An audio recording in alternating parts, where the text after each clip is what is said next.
नमस्कार दोस्तों, आज मैं आपको वट सावित्री व्रत की संपूर्ण कथा आरती सहित सुनाने जा रही हूँ। प्रेम से बोली सावित्री माता की जय हो, धर्मराज जी की जय हो।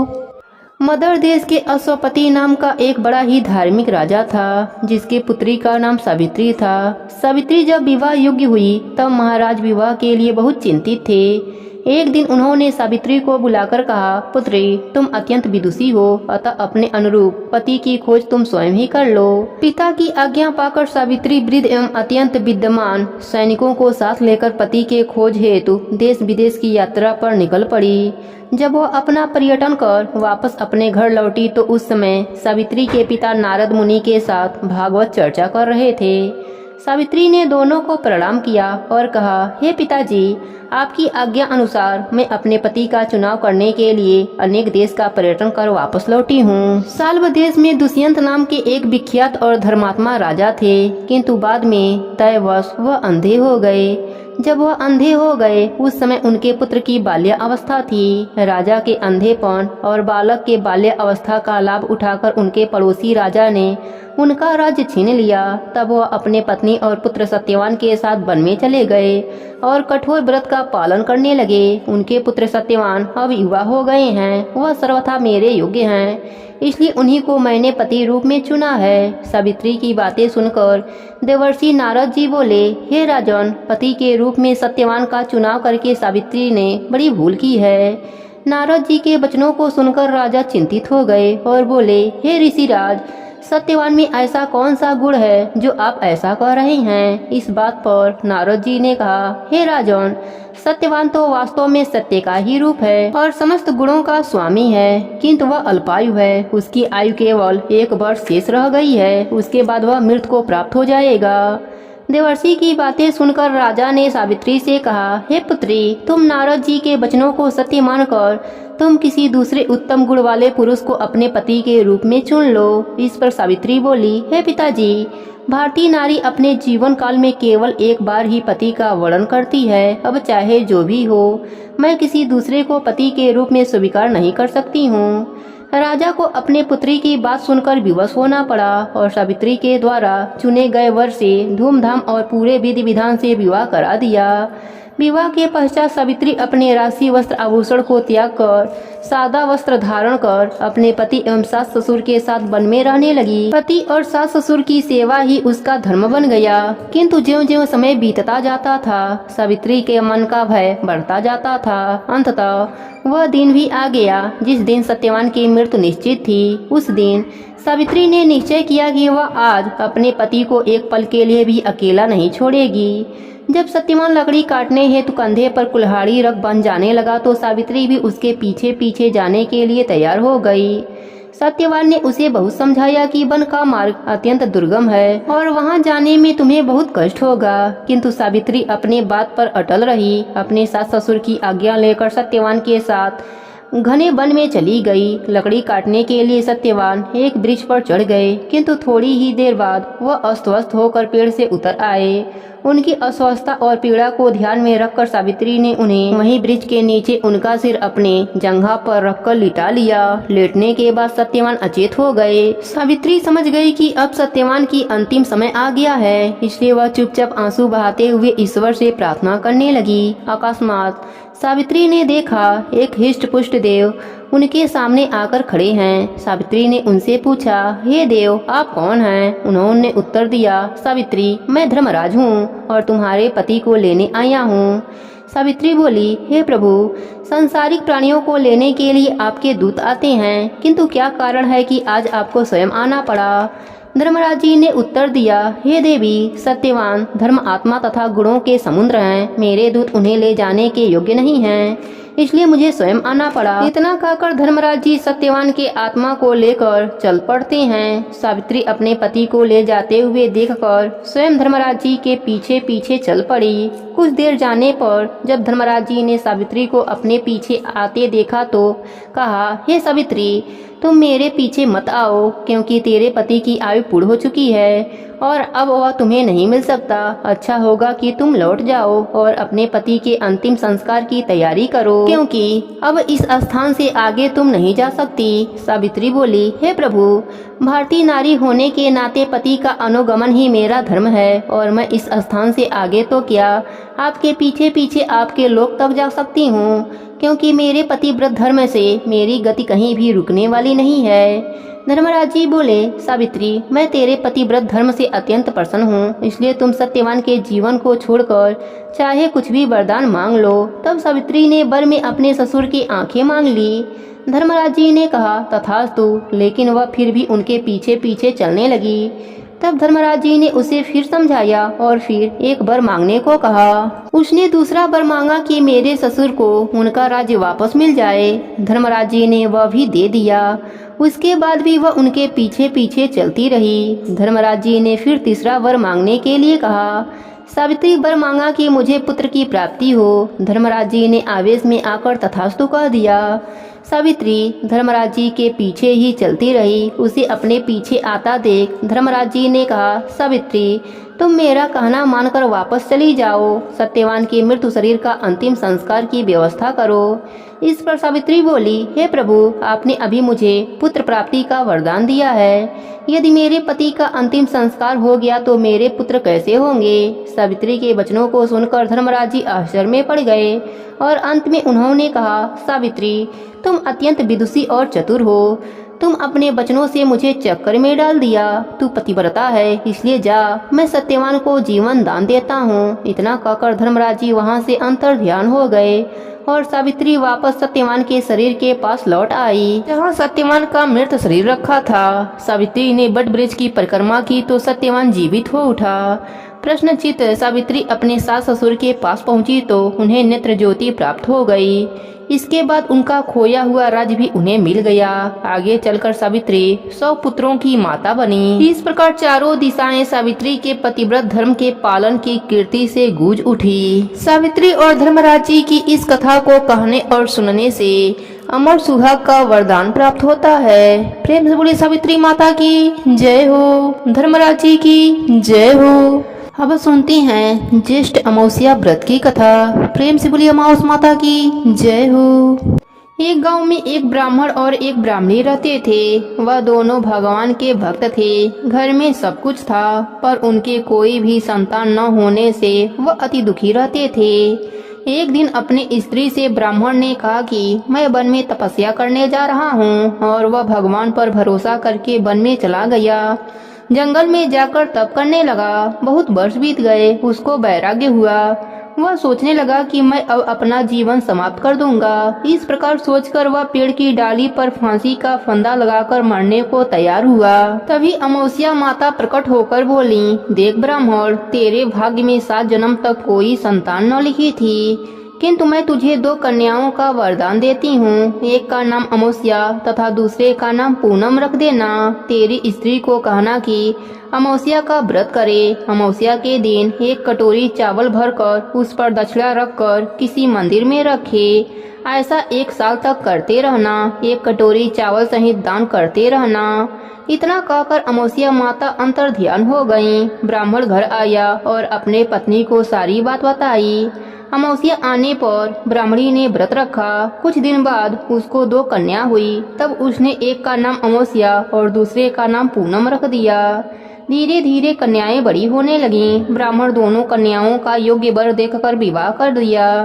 बड़ी बहन अमावस्या धार्मिक थी, जबकि छोटी भगवान को बिल्कुल भी नहीं मानती थी। बड़ी के घर में तो सुख समृद्धि का भंडार भरा हुआ था, पर छोटी बहन पूनम के घर दुखों का पहाड़ था। जब बड़ी बहन अमावस को छोटी के बारे में सब कुछ मालूम हुआ कि उसकी बहन दुखी है, तब अमावस्या गाड़ी भरकर सामान ले गई और छोटी बहन से बोली, बहन पूनम, तुम अमावस्या का व्रत करो और पूजा करके उपवास करो, जिससे तुम्हारे घर में सुख समृद्धि का भंडार भर जाएगा। 1 साल तक चावल का कटोरा भरकर दक्षिणा रखकर दान करते रहना। पूनम ने अपनी बहन के द्वारा बताए गए नियम के साथ अमावस्या का व्रत करने लगी। कुछ ही दिनों के बाद उसके भी घर धन धान से भर गए और संतान की भी प्राप्ति हुई और वह सुखी जीवन जीने लगी। इस प्रकार जो भी मनुष्य अमावस्या का व्रत विधि पूर्वक करेगा उसके घर में सुख समृद्धि का भंडार भर जाएगा। जो भी मनुष्य इस कथा को कहता या सुनता है उसके ऊपर अमावस्या माता की कृपा बरसती है। प्रेम से बोलिए अमावस माता की जय हो। बहुत पुरानी बात है। एक नगर में एक राजा राज्य करता था। उसकी प्रजा एवं परिवार सब आनंद से रहते थे। राजा की रानी धार्मिक एवं प्रजा प्रेमी थी। राजा के महल के सामने एक साहूकार का महल था। राजा की रानी एवं साहूकार की पत्नी में मित्रता थी। रानी सारे प्रजा से प्रेम करती थी। एक रोज साहूकार की हवेली से साहूकारनी के रुदन करने की आवाज आ रही थी। रानी ने अपने महल में रोने की आवाज सुनी तो रानी ने राजा से इस विलाप का कारण पूछा। राजा ने कहा कि सेठ का पुत्र मर गया है, इसी दुख के कारण साहूकार एवं उसकी साहूकारनी रो रहे हैं। रानी बहुत भोली थी। उन्होंने राजा से कहा, महाराज यह दुख क्या होता है। राजा को समझ में नहीं आ रहा था कि रानी को कैसे समझाया जाए कि दुख क्या होता है। रानी बार बार राजा से पूछ रही थी, राजन बताइए ना दुख क्या होता है। राजा ने अपने रानी से कहा, तुम अपने कुंवर को मार दो तो मालूम हो जाएगा कि दुख क्या होता है। महारानी ने अपने कुंवर को महल से नीचे गिरा दिया। भगवान की कृपा से कुंवर गारे के ढेर पर गिरा और उसको खरोच भी नहीं आई। रानी अपने कुंवर को देखने नीचे आ रही थी। तब तक कुंवर को सामने से आते देखा। यह देख राजा भी दंग रह गया कि इतने ऊपर से गिरने के बाद भी कुंवर को कुछ न हुआ। रानी ने राजा से फिर पूछा, महाराज यह दुख क्या होता है। उस समय पड़ोस राज्य में राजा के सैनिक युद्ध कर रहे थे। राजा ने रानी से कहा कि अब मैं लड़ाई में अकेला जा रहा हूँ। जब तुम मेरे मरने का समाचार सुनोगी तो तुम्हें दुख का एहसास हो जाएगा। राजा युद्ध के लिए प्रस्थान किया, लेकिन भगवान की कृपा से राजा युद्ध जीतकर महल वापस आ गया। अब राजा को और भी ज्यादा आश्चर्य होने लगा। उसी समय राजा रानी के पास आईं और फिर से वही प्रश्न दोहराकर पूछने लगीं। राजा ने रानी से कहा, अब मैं गंगा यात्रा करने जा रहा हूँ। वहाँ गंगा की धारा में मैं कूद जाऊंगा, तब तुम्हें दुख का एहसास होगा। रानी ने गंगा यात्रा की पूरी तैयारी कर दी। इधर कैलाश पर्वत पर शिव जी ने पार्वती जी से कहा, आज हम धरती लोक पर घूमने चलेंगे।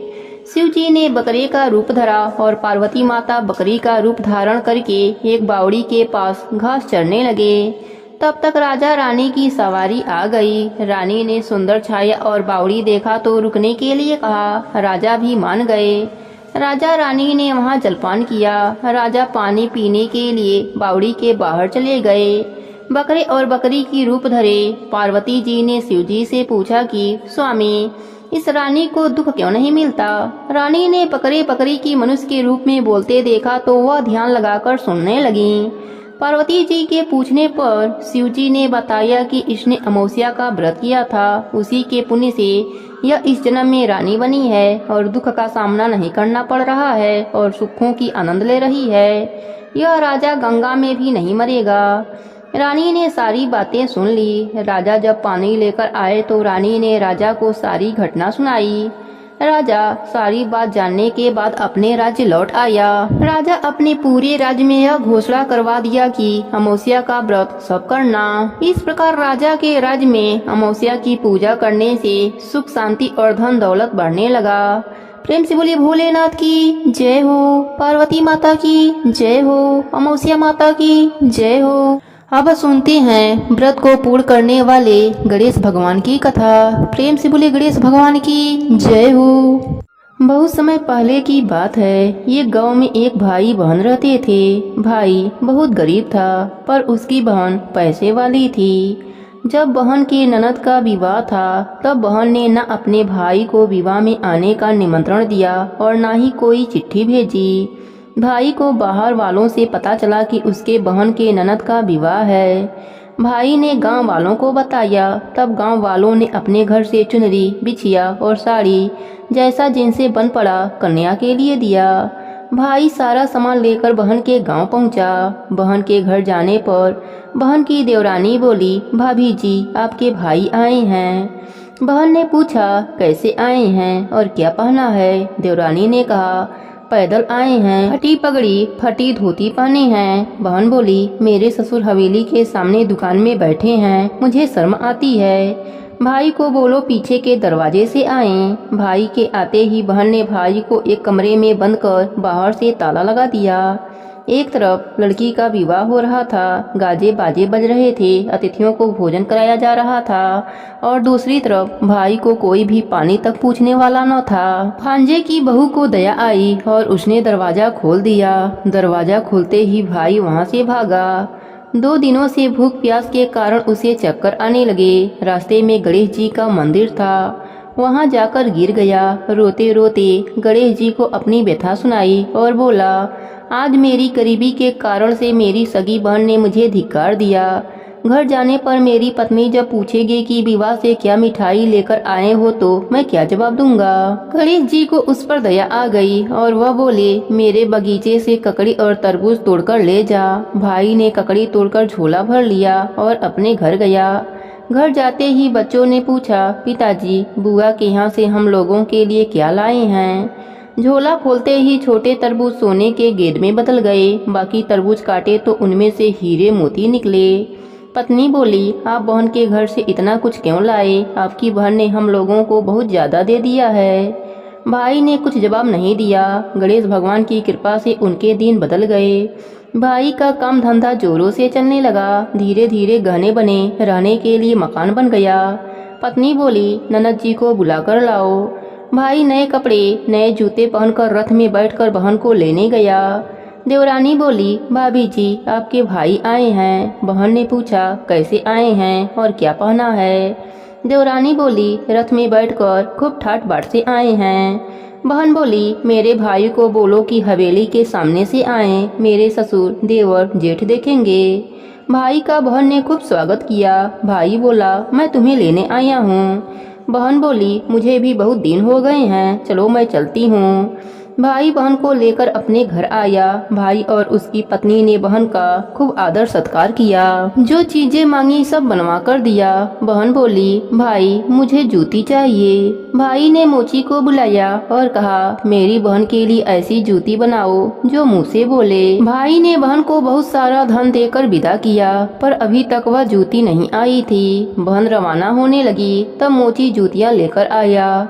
बहन के जूती पहनते ही जूतियाँ बोली, निर्धन भाई की पैसे वाली बहन, गणेश जी का बगीचा नहीं होता तो आज क्या करती बहन। तब भाई की पत्नी ने पूछा, यह कहाँ से आवाज आ रही है। भाई ने कहा, सुबह का समय है, कोई जीव जंतु बोल रहा होगा। भाई ने घोड़े गाड़ी को जल्दी जाने को कहा। बहन के जाते ही पत्नी जिद करके बैठ गई कि जूतियाँ क्या बोल रही थीं। पति ने अपनी पूरी आप बीती सुनाई कि कैसे बहन ने मुझे 2 दिन भूखा रखा, कमरे में बंद कर दिया। भांजे की बहू ने दरवाजा खोला, तब मैं बाहर आया और गणेश जी के शरण में जा पहुंचा। गणेश जी की कृपा से हमारे दिन बदले हैं। उसने अपने पत्नी को सारी बात बताई। तब पत्नी बोली, अगर मुझे पहले मालूम होता तो मैं आपकी बहन को कुछ ना देती, मेरा सब कुछ दिया हुआ वापस लेकर आओ। तब पति बोला, सुहासिनी के आशीष से ही हमें गणेश जी ने सब कुछ दिया है। अगर वह मुझे भूखा प्यासा कमरे में बंद नहीं करती तो मैं गणेश जी के मंदिर में क्यों जाता? क्या मैं गणेश जी को अपना दुखड़ा सुनाता? तुम अपना मन मैला मत करो, अपने पर तो गणेश जी की कृपा है और किस चीज की कमी है। फिर दोनों गणेश जी के आगे झुककर प्रणाम किए और जयकारा लगाई। हे गणेश जी महाराज, जैसी कृपा आपने गरीब भाई पर करी, वैसे ही अपने सभी भक्तों पर अपनी कृपा बनाए रखना। सबके व्रत को पूर्ण करना, कहानी अधूरी हो तो पूरी करना, पूरी हो तो मान रखना। प्रेम से बोले गणेश भगवान की जय हो, सावित्री माता की जय हो, धर्मराज जी की जय हो। अब सुनती हैं सौभाग्य देने वाले धर्मराज जी की कहानी। प्रेम से बोले धर्मराज जी की जय हो। बहुत पुरानी बात है। एक नगर में एक साहूकार रहता था। साहूकार बहुत ही अमीर था, किंतु उसके कोई भी संतान न थे। उसने कई जप तप किया, दया धर्म के काम किए, पर संतान नहीं हुई। वह बहुत धार्मिक विचारों वाला था, दान पुण्य करता रहता, पूजा पाठ करता रहता। एक बार वह गुरु जी के कहने पर धर्मराज जी का नित्य नियम व्रत किया। धर्मराज जी उससे प्रसन्न हुए और साहूकार से कहने लगे, तुम्हारी तपस्या पर मैंने तुम्हें पुत्र दे दिया, किंतु यह पुत्र केवल 18 वर्ष तक ही जीवित रहेगा। जिस दिन इसकी आयु 18 वर्ष पूरी होगी उसी दिन आधी रात को इसकी मृत्यु हो जाएगी।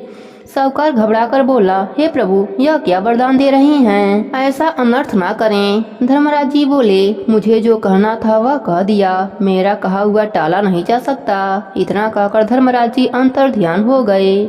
साहूकार ने यह बात पत्नी को बताई। उसकी पत्नी ने कहा, कम से कम 18 वर्ष तक तो हम लोग पुत्र सुख पाएंगे, हम निसंतान तो नहीं कहे जाएंगे। साहूकार की पत्नी समय आने पर गर्भवती हुई और समय आने पर उसने एक सुंदर बालक को जन्म दिया। उसका पालन पोषण अच्छे से होने लगा। 18 वर्ष का होते होते वह युवक दिखने लगा। साहूकारनी को उसके विवाह की चिंता सताने लगी। साहूकार विवाह की बात टालता रहा। साहूकारनी ने बहुत जिद करी। तब साहूकार ने बेटे का विवाह एक अच्छे घर की कन्या से करवा दिया। विवाह के बाद सब आनंद से रहने लगे, पर साहूकार को डर लगा रहता। जब 18 वर्ष पूरे होने को शेष 1 महीना बच गया तो साहूकार बहू को मायके भेज दिया। अब माँ बाप उदास रहने लगे। सास बहू को बुलाने का जिद करने लगी। तब साहूकार बहू को लाने चल दिया। बहू को लेकर साहूकार जब घर आ रहा था तब रास्ते में बैठकर फूट फूट कर रोने लगा, क्योंकि आज उसके बेटे का अंतिम दिन आ गया था। बहू को समझ में नहीं आ रहा था कि ससुर जी क्यों रो रहे हैं। वह पूछने लगी कि उनको क्या तकलीफ है। तब ससुर ने बताया कि तेरे पति का आज अंतिम दिन है। धर्मराज जी ने उसे हमें 18 वर्ष तक के लिए ही दिया है। कहते हुए साहूकार फिर से रोने लगा। बहू ने कहा, पिताजी आप चिंता मत कीजिए, सब ठीक हो जाएगा। पिताजी आप मुझे 4 चीज लाकर दे देना, दीपक, गंगा जल, थोड़ा अनाज और एक गाय। साहूकार ने कहा, बहू यह सब चीजें घर पहुँचते मैं आपको लाकर दे दूंगा, और कुछ चाहिए हो तो वह भी ले लेना। दोनों जन घर आ गए। शाम होने से पहले साहूकार ने वह सारी चीजें मंगवा दी। बहू ने सास के पैर छूकर आशीर्वाद मांगा और कहा, रात में मेरे कमरे में कोई न आए। अंधेरा होने पर बहू ने दरवाजे पर दीपक जलाकर रख दिया। रात के पहले पहर में धर्मराज जी के भेजे 2 दूत दरवाजे पर आकर खड़े हो गए। वह अंदर आने लगे। दीपक ने उन्हें रोक दिया। दीपक ने कहा, यहाँ मेरा पहरा है, कोई भीतर नहीं जा सकता। दूत वापस चले गए। धर्मराज जी ने अपने 4 दूत भेजे। अब बहू ने दरवाजे पर जल से भरा कलश रख दिया। ज्यों ही 4 दूत भीतर आने लगे, जल ने उन्हें रोक दिया। चारों दूत वापस लौट गए। अब बहू ने दरवाजे पर अनाज रख दिया। धर्मराज जी ने अब 8 दूत भेजे। अनाज ने उन्हें भीतर नहीं आने दिया और वह फिर वापस जाने पर मजबूर हो गए। अब धर्मराज जी ने 16 दूत भेजे। तब बहू ने दरवाजे पर गाय माता को खड़ा कर दिया। गाय ने भी उन सबको भगा दिया। इस तरह रात्रि के 4 पहर बीत गए। जब सभी दूत वापस आ गए तब धर्मराज जी के क्रोध का ठिकाना न रहा। वह स्वयं साहूकार के घर पहुँचे। जैसे ही धर्मराज जी घर के भीतर आए, बहू ने झुककर उनके पैर छू लिया। धर्मराज जी के मुँह से निकला, सौभाग्यवती भव। बहू ने कहा, अब आप मेरे पति को ले जा सकते हैं, क्योंकि आपने मुझे अभी अभी सुहागिन रहने का आशीर्वाद दिया है। इनके बिना मैं सुहागिन कैसे रहूंगी। धर्मराज जी अपने ही वचन से बध गए और वह मुस्कुराए और बोले, तुम बहुत ही चतुर हो, और वह अंतर ध्यान हो गए। सुबह जब सास ससुर ने बेटे बहू को एक साथ देखा तो वह बहुत ही प्रसन्न हुए और सबने धर्मराज जी की जयकारा लगाई। हे धर्मराज जी, जैसे आपने बहू पर अपनी कृपा करी, वैसे ही अपने सभी भक्तों पर अपनी कृपा बनाए रखना। कहानी अधूरी हो तो पूरी करना, पूरी हो तो मान रखना। प्रेम से बोलिए धर्मराज जी की जय हो। अब सुनती हैं व्रत की आरती। कपूरे गौरम करुणावतारम संसारे सारम भुजगेन्द्रहारम सदा वसंतम हृदय रविंदे भवम भवानी सहितम नमामि।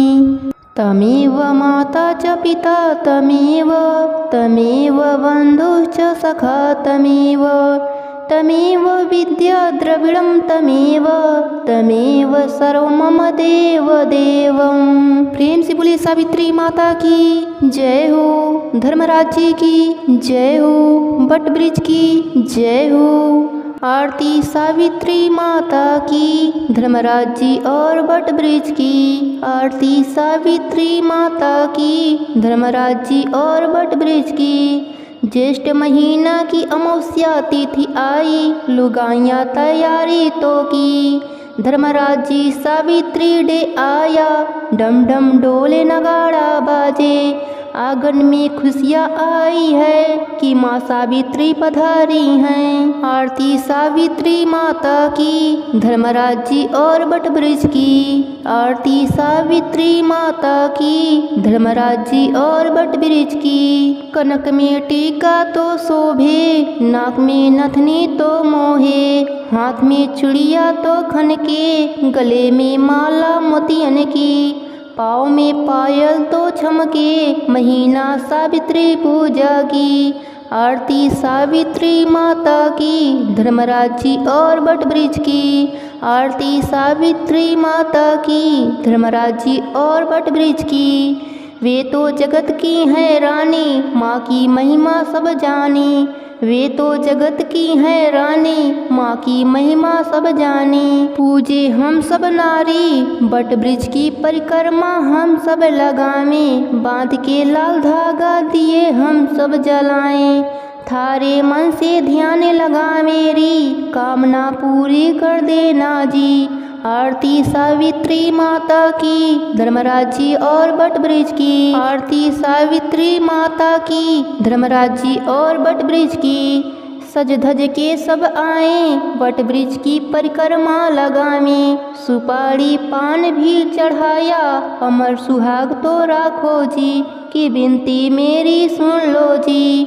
आरती सावित्री माता की, धर्मराज जी और बटवृक्ष की। आरती सावित्री माता की, धर्मराज जी और बटवृक्ष की। प्रेम से बोली सावित्री माता की जय हो। गणेश भगवान की जय हो।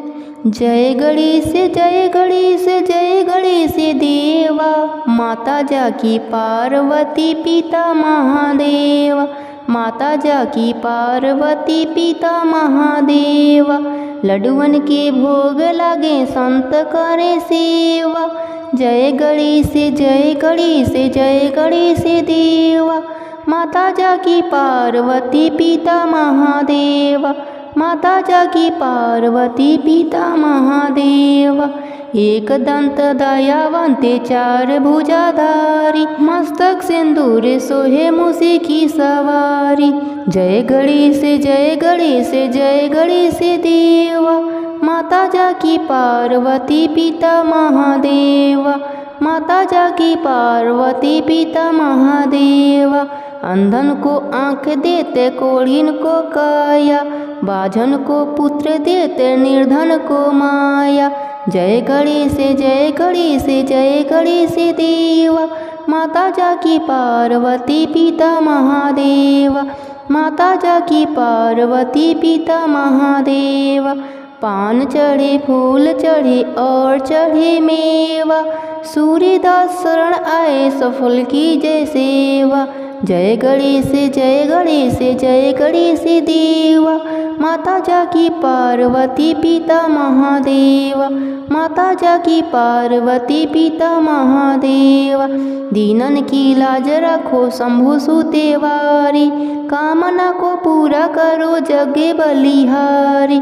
कामना को पूरा करो जगे बलिहारी। जय गणेश जय गणेश जय गणेश देव। माता जाकी पार्वती पिता महादेव। माता जाकी पार्वती पिता महादेव। प्रेम से बोलिए गणेश भगवान की जय हो। सावित्री माता की जय हो। धर्मराज जी की जय हो। धर्मराज कर सिद्ध काज, प्रभु मैं शरणागत हूँ तेरी। पड़ी नाव मझधार भंवर में, पार कर दो ना मेरी। धर्मलोक के तुम स्वामी श्री यमराज कहलाते हो। जो जो प्राणी कर्म करत है तुम सब लिखते जाते हो। धर्मराज कर सिद्ध काज, प्रभु मैं शरणागत हूँ तेरी। पड़ी नाव मझधार भंवर में, पार कर दो ना मेरी। अंत समय में सभी को तुम दूत भेज बुलाते हो। पापी पुण्य का सारा लेखा उनको पाँच सुनाते हो। धर्मराज कर सिद्ध काज, प्रभु मैं शरणागत हूँ तेरी। पड़ी नाव मझधार भंवर में, पार कर दो ना मेरी। भुगताते हो प्राणिन को तुम लख 84 की फेरी, धर्मराज कर सिद्ध काज प्रभु मैं शरणागत हूँ तेरी। पड़ी नाव मझधार भंवर में, पार कर दो ना मेरी। चित्रगुप्त है लेखन तुम्हारे, फुर्ती से लिखने वाले, अलग अलग के सब जीवों का लेखा जोखा लेने वाले। धर्मराज कर सिद्ध काज प्रभु मैं शरणागत हूँ तेरी, पड़ी नाव मझधार भंवर में, पार कर दो ना मेरी। पापी जन को पकड़ बुलाते, नरकों में ढाने वाले, बुरे काम करने वालों को खूब सजा देने वाले। कोई नहीं बच पाता, न्याय नीति ऐसी तेरी। धर्मराज कर सिद्ध काज प्रभु मैं शरणागत हूँ तेरी, पड़ी नाव मझधार भंवर में, पार कर दो ना मेरी। दूत भयंकर तेरे स्वामी बड़े बड़े डर जाते हैं, पापी जन तो तुम्हें देखते ही भय से थर्राते हैं। धर्मराज जी कर सिद्ध काज प्रभु मैं शरणागत हूँ तेरी, पड़ी नाव मझधार भंवर में, पार कर दो ना मेरी। बांध गले में रस्सी वे पापी जन को ले जाते हैं, चाबुक मार लाते जरा रहम नहीं मन में लाते हैं। नरक कुंड भुगताते उनको नहीं मिलती जिसमें सेरी। धर्मराज जी कर सिद्ध काज प्रभु मैं शरणागत हूँ तेरी, पड़ी नाव मझधार भंवर में, पार कर दो ना मेरी। धर्मी जन को धर्मराज तुम खुद ही लेने आते हो, सादर ले जाकर उनको तुम स्वर्गधाम पहुँचाते हो। धर्मराज जी कर सिद्ध काज प्रभु मैं शरणागत हूँ तेरी, पड़ी नाव मझधार भंवर में, पार कर दो ना मेरी। जो जन पाप कर से डर कर तेरी भक्ति करते हैं, नरक यातना कभी ना पाते भवसागर से तर जाते हैं। हम सब पर भी कृपा कीजिए, जपते हैं हम सब आपकी माला। धर्मराज कर सिद्ध काज प्रभु मैं शरणागत हूँ तेरी, पड़ी नाव मझधार भंवर में, पार कर दो ना मेरी। प्रेम से बोले धर्मराज जी की जय हो, सावित्री माता की जय हो। हे धर्मराज जी, हे सावित्री माता, हम सबके व्रत को पूर्ण करना, जो भी गलती हो उसे क्षमा करना। प्रेम से बोलिए धर्मराज जी की जय हो, सावित्री माता की जय हो।